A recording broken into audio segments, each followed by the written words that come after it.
no? So again, welcome karong buntaga unya akong balikon i-receive ba ang tanang pangutana ninyo, no? Inighuman o orient sa taga-pag-ibig. Aron ato yung masabtan tanan, no?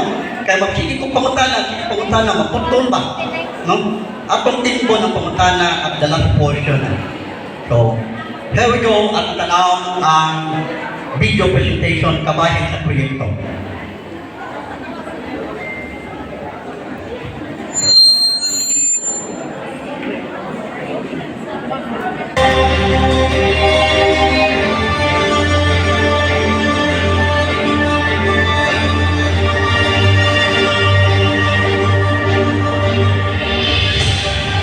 Make the lives of the poor better, the middle class comfortable, and the rich to share. This captures the heart and soul of Cebu City Mayor Mike Rama in serving the constituents of Cebu City.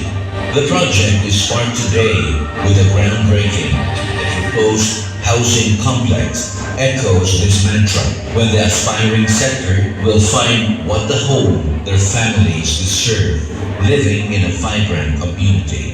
The South Coastal Urban Development or SCOD project will showcase the collaboration of the national government under President BBM Marcos through the SHU, the Department of Human Settlements and Urban Development, and Cebu City under Mayor Mike Rama. This collaboration will mean the construction of an initial 30,000 housing units for as many beneficiary families who will be accommodated in MRPs, medium-rise buildings, and some high-rise buildings right here in where we stand today. Most of these families will come from occupants of structures built within the 3-meter easement of the 8 rivers and waterways in the city, as well as along the coastal area here in the city's South District. As the city's task force Gubat Sabaha is now poised to execute its mission to clear our waterways in order to save lives from current probable tragedies just waiting,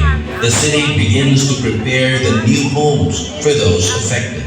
In the meantime, they will be settled in a temporary shelter just across the waterway from this site at South Road Properties.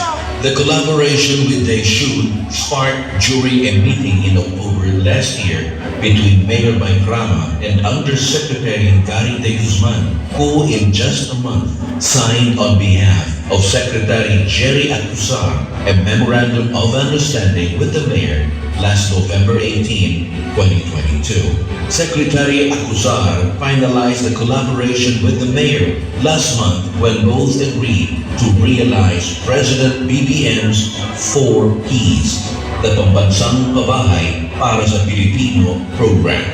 The would-be residents here will benefit from the South Coastal Boulevard that the DPWH, the Department of Public Works and Highways, has already begun to construct, running beside the buffer zone, the waterway between here and SRP, from Sawang Canero to Inayawan and exit through Talisay City. In the near future, as envisioned by Mayor Rama, parallel to the South Coastal Boulevard will be the monorail that will traverse from Talisay to Mandaue and further to Makuhaan Cebu International Airport. The surroundings here will be backed by pocket forests, both on land and in the marshlands, that will make the South Coastal Urban Community a green zone. The pocket forest will also serve as a buffer from gusty winds blown from the seafront, especially during weather disturbances. The South Coastal Urban Development Project encompasses 8 depressed urban barangays whose residents will also be among the beneficiaries of the project that is pursued by DESHU to address the country's housing backlog. More than just a housing project, as planned by the Cebu City government, beneficiaries will be afforded decent housing and upgraded living conditions to raise their dignity and productivity as important contributors to society. The project covers about 60 hectares that will be developed in phases. The Cebu City government will implement the MRBs that will be 50 meters in width, while they will handle the 20-story residential buildings 100 meters wide.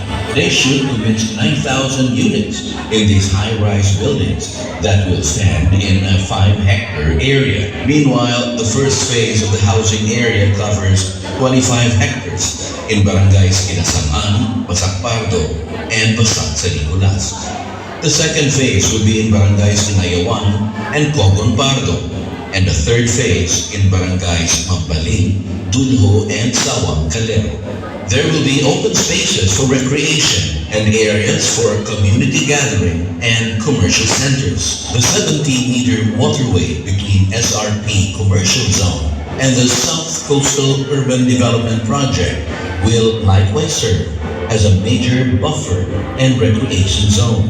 It will be navigable for small fishing boats of fisher folks in the area, as well as sports and recreational activities for the communities. The Cebu South Boulevard alongside a 4-lane highway will have boardwalks and bike lanes and will connect to the CCLEX Guadalupe ramp along C. Padilla Street in Pahina, San Nicolas. The existing mangrove preservation areas along the 3 phases of the project will receive the outfalls from a number of creeks and rivers along the 8 barangays. It will be developed into parks and recreational zones, as well as environmental protection zones.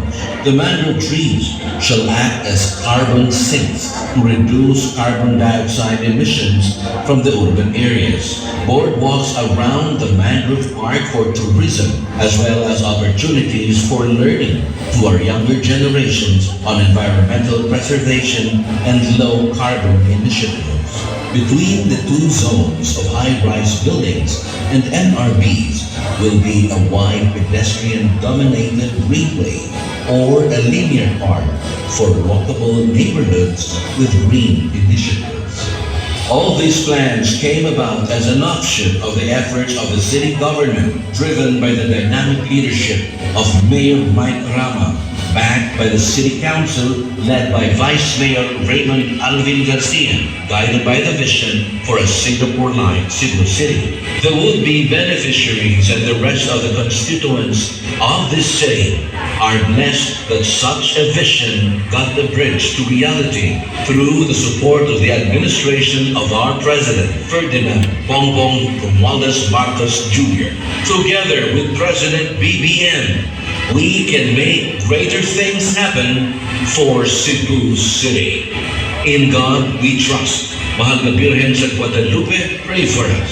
San Pedro Calungsod and all the saints in heaven, pray for us.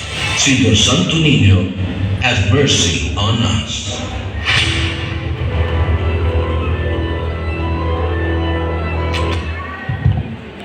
Atong pakpakan, atong mayo.